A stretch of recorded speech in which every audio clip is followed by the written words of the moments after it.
There is something in every human that makes us special.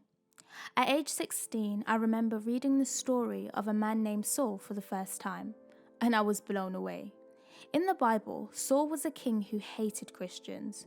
As a result of this, Christians were martyred and captured, thrown into prison. It was chaos. Despite this, God still had plans for Saul. One day, whilst travelling on the road to Damascus, Saul was blinded by God with a bright light. Saul continued into the city of Damascus, where he was filled with the power of God. Because Saul prayed to know more about the Lord, he became obedient. After being blinded, his sight was restored, and he learned and accepted the gospel of Jesus Christ. He was known from then on as Paul. He dedicated his life to teaching and testifying of the Saviour and his gospel, and we still read a lot about him today. How can God use someone like him? I ask myself, how can God use someone like me? Light can always be seen, no matter how dark it is. And at age 16, I wrote my first song, Healing Hands, trying to shine that light wherever I went. And I wondered, why does gospel music give listeners a sense of hope and freedom? And has it always been this way? When did you first fall in love with gospel music?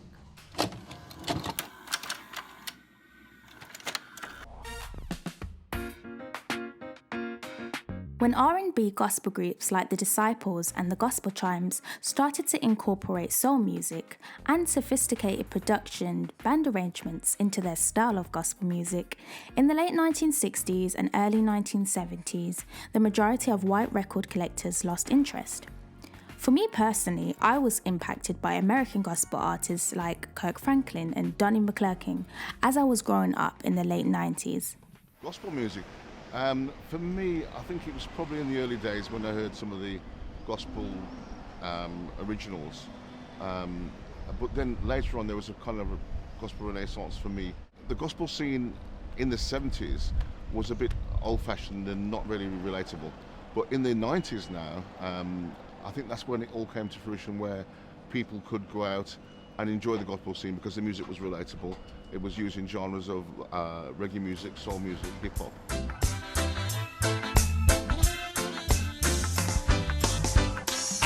To hear Shirley Caesar lifting up the name of Jesus. Mahalia Jackson, Reverend James Cleveland, hallelujah, hail to the King. The whole thing about gospel music is positivity. It's inspirational, it's positive, so it uplifts people. So even in a dreary area like parts of Los Angeles where we are now, and Ladywood and the various surrounding areas, it can uplift people, and I've seen that actually happen. For me personally, it wasn't necessarily the gospel legends, but it was people that came from the gospel era, people that came from gospel background, like Gladys Knight. One of her songs is "You're the Best Thing That Ever Happened to Me," which people think is a secular song, but actually that's a gospel song. She wrote it when she was trying to relate that Jesus was the best thing that ever happened to her. Between each line of pain and glory. The love of God, that's enough. Feeling gas got me tough. Always used to have it rough. Winning songs, yet since the master righteous man full 7 times. But we have to. I'll say I fell in love with gospel music late 2018, early 2019-ish. There's a group in my church called Our Music. You know, they encourage me because they're young people that serve God through their music. And before that, you know, I was too busy listening to secular music, couldn't really find anyone that's in the gospel scene that can do it. So gospel music gives me the feeling of excitement and zealousness. When you do music with the Holy Spirit within you, it adds energy. My personal journey with gospel music would have to be, before I was saved, I was making music, secular music. And when I got saved, I feel like God reminded me that what I'm doing is a talent that's given, if that makes sense. So like, he gave me this talent, and he made me realize that I can use it for him. My journey in the gospel scene was because God called me to do that. Okay, I always dreamed to be a missionary. So what a missionary is, for those that don't know, is to go around the world and preach the gospel, go ye therefore and teach all nations. But I realised that with my music, it goes around the world anyway. And music is a universal thing. It's one language. Everybody listens to music. Do you know what I mean? So it's to literally save souls and let people realise that God is the reason why we do this. Compared to now, I would say that the genre has expanded. you know what I mean? So like there's gospel drill, there's gospel grime. Back in the day, there used to be a song that I used to listen to called Bibles. And back then, people wasn't really giving much attention to it, but I knew what they were talking about. Big up the Lord, they made Bible. Spread the word that it's Bible. No long thing, it's Bible. We need to repent of our sin, acknowledge that we're sinners, repent. After 2015, the UK gospel scene, particularly the rap movement, had a significant evolution. Artists like Governor B, S.O., A-Star, and Faith Child expressed potent messages of faith, hope, unconditional love, forgiveness, and redemption. When did you first fall in love with gospel music? I would say probably around the age of 9 or 10 when I first started to go to church. My mum was heavy into it. I would say I probably preferred worldly music. I used to listen to a lot of UK road rap. So I think my love for gospel music grew as I got older. And now, yeah, it's probably one of my most played genres. If I was to summarise it as quickly as possible, why it's essential to share the gospel through music.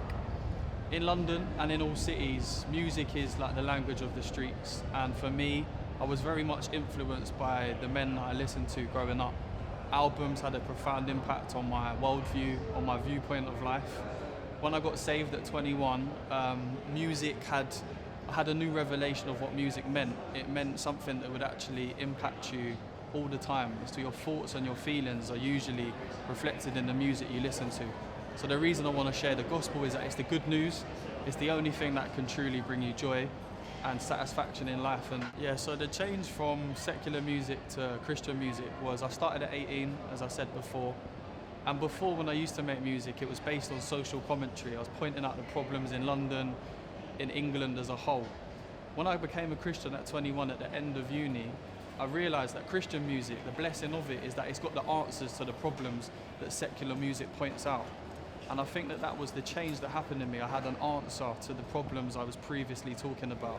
But now, fast forward to maybe 2019, 2020, a whole group of young men have been saved, and there's a whole scene that's grown in London. And I think it's the change of the internet. Now music is easily accessible to upload. But yeah, I'd definitely say that the scene is changed as a whole. Like, there's a big opportunity for young people with a gift to spread the hope of the gospel through music.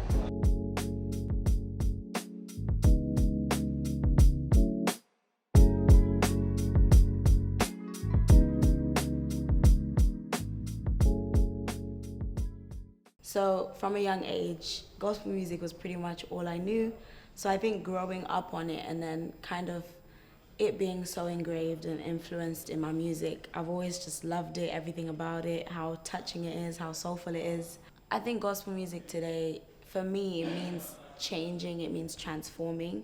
It means it gives purpose. That's how I feel when I'm listening to gospel music. It doesn't just feel like I'm just trying to catch a vibe. It really feels intentional, like there's something that's supposed to be happening within me when I'm listening to gospel music. So first question, why did I audition for The Voice? It's because somehow, through my Instagram, somebody who had a friend who worked at ITV had my number. And then I got a call saying, we would love for you to be on the show. And I was like, you know what? Everyone's been telling me to go on one of these shows. So I was just like, why not? There is no sunshine, nothing but clouds, and it's dark in my heart, and it feels like a cold night. People were praying for me, so when I was then on that stage and I was getting closer and closer, by the time they announced my name, I was like, oh my Jesus. Oh my Jesus. It then felt like God really had a plan for it. More so now, I think gospel music is rising to evangelize more to the non-Christian community. A lot of non-believers are now being targeted in terms of the music industry. Prior to that, if you were listening to a gospel song, you wouldn't have known what the Holy Spirit is. As a non-believer, you don't understand any of that. So I think it's really cool that a lot more music is being made to reach out to those so that they can kind of bridge the gap between us and non-believers, which is really cool.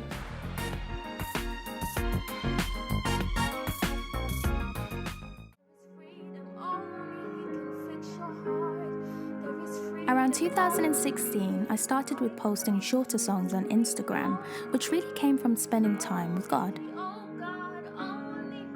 I can recall a period when around age 16, I would solely listen to gospel music. I was so passionate about getting to know Jesus better that gospel music served as a bridge for both my love of people and my desire to see them set free. I remember being in church, and I remember like looking around and they were singing these songs, and I would think, oh my gosh, like, why are they so happy? What are they so happy about? But it gave me this excitement that I wanted to know more. And then I also remember going to an event called Midnight Oil, and it was the first event I've ever seen young people do gospel music, but in such a different way. Like, it was hip hop, it was fun, it was cool. So I think again I had that same excitement. I'd say a big influence for me was my mom and my dad. My dad pretty much plays any instrument, and my mom, she grew up singing in church. Yeah, so the first song I ever wrote was called Healing Hands, and I think I was 15, and I never wrote it to actually like send it out anywhere. It was just something that I was inspired to do, and I think since then I've always just loved to sing my own songs and write my own songs, and I love storytelling, so to be able to tell my own story, I think and other people's stories as well, is really important to me. The first like rapper I watched listened to is D Witness, and I remember I was like 18 and I was like, he is hard, like I've never heard gospel being done in this way. And then also I'm such a big fan of Montel Fish and how unique he is. And then like when I was 15, I would watch Governor B. I'd used to go to this gospel camp called Soul Survivor, and Governor B, he would just be performing on stage, and everyone used to be so excited and would get so gassed. So I think I've seen gospel music be done in so many different ways, which really made me want to do that too. Tell everyone that look to the left, look to the right, look in the eyes and rap. So Mom, when did you first fall in love with gospel music? When I was in school, they used to have gospel concerts in school, and what I remember is going to the gospel concerts and seeing them sing live, and I used to think, God, this is so good. And it was then that I really I thought, I'd like some of that. I'd like to do some of that. And do you think, because obviously my mom is very supportive, with my Christian journey, like with my personal journey, with my relationship with God, but then also with my music journey, do you think in terms of how you grew up and how I grew up, in terms of the sound, like my music sound, do you think it's different? Because you used to sing in church. So what's that like? Well, interesting. I mean, when I started to sing, I didn't go to singing college or anything like that. Yeah. I became a Christian when I was 15, and and they called me up to sing, and I don't know where the voice came from. And then they wanted me to be in the choir. They wanted me to join groups. Yeah. Okay, so when you found out my stage name, Rhea Marcia, because my actual name is Rhea Dehaney, but my stage name is Rhea Marcia, and Marcia is your name, was that weird that I used your name? Very weird. Extremely weird. Really? Because I count it as an honour, actually, Rhea. That's really sweet, yeah. And you still sing today? Yes. So in terms of you singing today, what's that like? Do you feel like the sound of gospel, has it changed since you growing up? Definitely. It has. It's changed. You know, there's lots of people who tend to write their own music now, and I haven't got that gift. I'm not that gifted to write, because I think that's a special gift. To write a song, you've got to be in a certain place, certain mood, and for some reason I didn't write anything. I can sing, yes, but I didn't write any songs. Just in terms of the youth today, what would you say to encourage them, those that want to be artists, those that want to spread the gospel through their art? I would say be yourself. I would say don't hold back. Everybody's gifted in a different way, and don't try to be like somebody else. Be yourself and excel in the gift that you have, because that gift that you have will reach somebody else that somebody else won't be able to reach.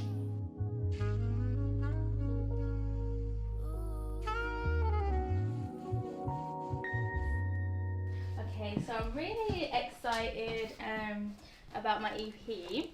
So it's actually called Under the Sun, and it's about It's basically, so I was actually studying the book of Ecclesiastes, and it talks about under the sun how like men and women, they work so hard, they toil all day long.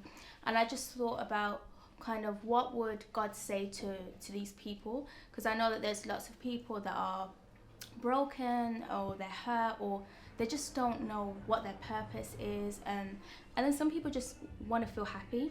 And I feel like this EP is really inspired by, I love the idea of writing letters to people, so I'm going to be kind of writing letters through song. I feel like with gospel music, it's always been a type of music that I can just really, one, express myself, but two, like really lean on. I feel like there's no other type of music that makes me feel free, makes me feel like I have hope, and it takes me somewhere else, which I really enjoy, to having that feeling. Yeah, this was last year, and I went through like a really bad stage in my life where I was really battling with anxiety, or I was really battling with fear. And I'm not a person who gets anxious or gets fearful, but I was so anxious, and I remember just feeling heavy all the time, and I was like, what is happening to me? And it was kind of to the point where I felt like, this is it, like I can't actually live like this type of thing. But then I remember this day. It was one day I was in my kitchen, I was the only one in my house, and I didn't even know my brother was upstairs, but I was the only one in my house. And I remember I just put on worship music, which is gospel music, and I just started playing it, and I just started singing, and I was just singing from a place of like, I'm tired, and I just want this feeling to go, and I want to be free. And as I did that, I just felt like every heaviness just lift off of me completely, and everything that I had been feeling, everything that I had been battling with, completely gone. And it had been a few weeks that I had been struggling with it. And I think for me, just having that feeling, it made me feel like, oh my gosh, like I want to be able to do that for someone else. Like I want to write music where people are going through something, and through, by God's grace, that they're able to set free, because I know what it feels like to feel afraid. I know what it feels like to be anxious. So I think that's something that's really important to me. I'm trying to just reach, I think, everyone, to be honest, at this point. But I think, like, especially people that get easily written off. I feel like there are people who are kind of, you could say, the outcasts of society, people really don't really care about, they don't want to speak to. I feel like my heart is really big for them, and I kind of want them to know that, like, I see you, but most importantly, God sees you. Do you know there's a sea planet within you?